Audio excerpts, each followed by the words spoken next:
सारंगपुर नाम के गांव में एक राम नाम का आदमी रहता था। उसके परिवार में उसकी बीवी राधा और उसकी लाडली बेटी कृष्णा रहती थी। राम हर दिन खेतों में काम किया करता था। दोपहर होने के बाद खाना खाने के लिए खेत में काम करने वाले वो 3-4 लोग एक जगह पर बैठ जाते थे और साथ में खाना खाते थे।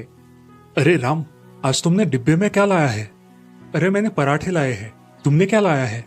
मैंने सब्जी और चपाती लाई है। भाई, तुम्हारे घर का बना पराठा बहुत अच्छा होता है, उसे खाने का हमेशा मन करता है। अरे लो ना राघव भाई, पसंद है तो खा लो, तुम्हारा डिब्बा मैं खा लूंगा। राघव और राम मिलकर खाना खाते हैं, फिर अपना काम खत्म करके अपने घर चले जाते हैं। घर आकर राम राधा से कहता है, अरे राधा सुनती हो, तुम्हारे हाथ के पराठे बहुत लाजवाब है, सबको बहुत पसंद आते हैं। सच में? उसी रात राम के खेत मालिक के घर में चोरी हो जाती है। अगले दिन राम और सारे खेत के लोग मालिक के घर पे जमा होते हैं। मालिक के सारे जेवर पैसे चोरी हो जाने की वजह से अब उसके पास पैसे नहीं बचे थे। इसी वजह से वो खेत के सारे मजदूरों को मजदूरी भी नहीं दे सकता था। भाइयों, मेरे घर चोरी होने के कारण अब मैं आप लोगों को महीने की तनख्वाह नहीं दे सकता। अब आप मेरे खेतों में आना बंद कीजिए।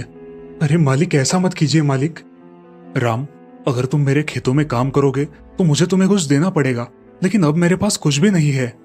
जी मालिक, जैसा आप उचित समझे। अब आप लोग जाओ, मुझे जब जरूरत पड़ेगी तो मैं आप लोगों को बुला लूंगा। जी। खेत में काम करने वाले सारे लोग घर चले जाते हैं।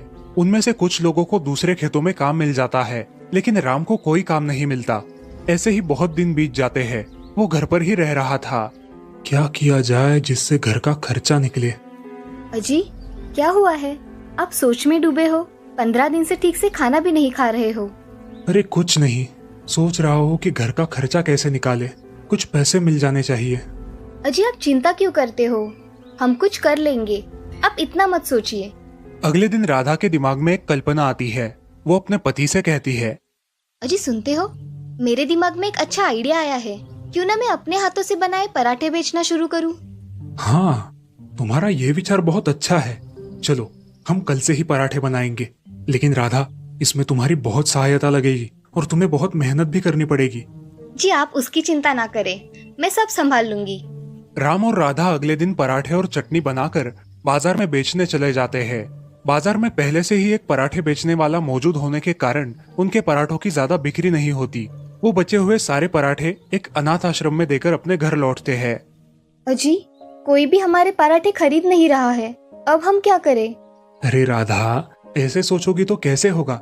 आज तो एक ही दिन हुआ है और तुम इतनी मायूस हो गई। थोड़ा धैर्य रखो, कोशिश करने वालों की कभी हार नहीं होती। अगले दिन फिर उठकर राधा जल्द ही वो पराठे बनाकर तैयार रखती है और उन्हें लेकर राम और राधा बेचने के लिए फिर से अपने ठेले पर जाते हैं। कुछ पराठे राधा घर से ही बना के लाई थी और बाकी के पराठे वो ठेले पर गर्मा गर्म बनाने लगी। उसके पराठों की सुगंध से वहाँ के लोग बहुत आकर्षित हो गए और पराठे खाने के लिए भीड़ कर दी। जी, आपको कितने पराठे चाहिए बताइए?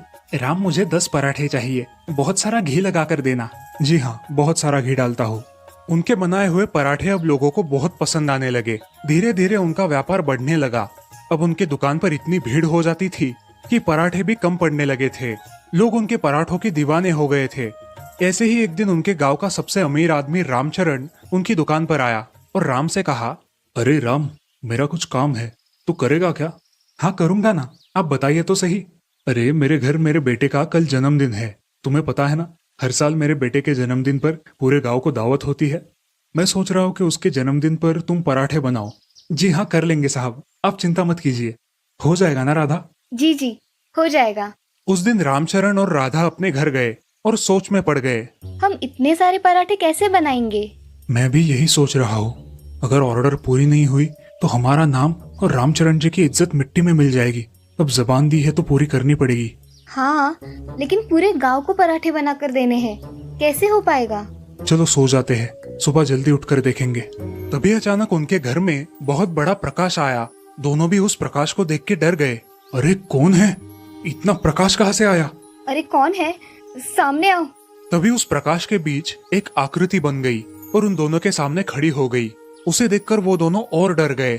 तभी उस आकृति से आवाज आई, राम, राधा, डरो मत, मैं भगवान हूँ, मैं तुम्हारी सहायता के लिए आया हूँ। राम और राधा ने हाथ जोड़े और उनसे कहा, प्रभु, आपने हमें दर्शन दिए, यही हमारे लिए बहुत सौभाग्य की बात है। आप हमारे घर पर आए, हमारा जीवन धन्य हुआ। राम, क्या मांगना है मांगो, मैं तुम दोनों पर बहुत प्रसन्न हूँ। भगवान, हमारे पास आपकी कृपा से सब कुछ है, मगर हमारा कल का पराठों का ऑर्डर कैसे पूरा करें, इसी के बारे में हमें चिंता है। राम, राधा, मैं तुम दोनों का साफ मन देखकर बहुत प्रसन्न हूँ। ये लो, तुम दोनों के लिए ये जादुई पराठा, तुम इससे जो भी मांगोगे वो तुम्हें मिल जाएगा। राधा और राम भगवान का धन्यवाद देते हैं और भगवान अदृश्य हो जाते हैं। वो राम के हाथों में एक जादुई पराठा देकर चले जाते हैं। राधा, इस पराठे से अब हम कल खाना बनाएंगे। हाँ जी, ऐसा ही करेंगे। राधा और राम दूसरे दिन सुबह ही उठकर उस जन्मदिन के समारोह पर पहुंच जाते हैं। वहां पहुंचते ही राम उस पराठे से कहता है, हे जादुई पराठे, मुझे 2000 पराठे अभी के अभी बना के दे। उस जादुई पराठे से एकदम से 2000 पराठे बनकर तैयार होते हैं। उनकी सुगंध इतनी अच्छी होती है कि लोग मन भर कर खाते हैं। रामचरण जी के सारे मेहमानों को वो पराठे बहुत पसंद आते हैं। ये देखकर राधा और राम बहुत खुश होते हैं।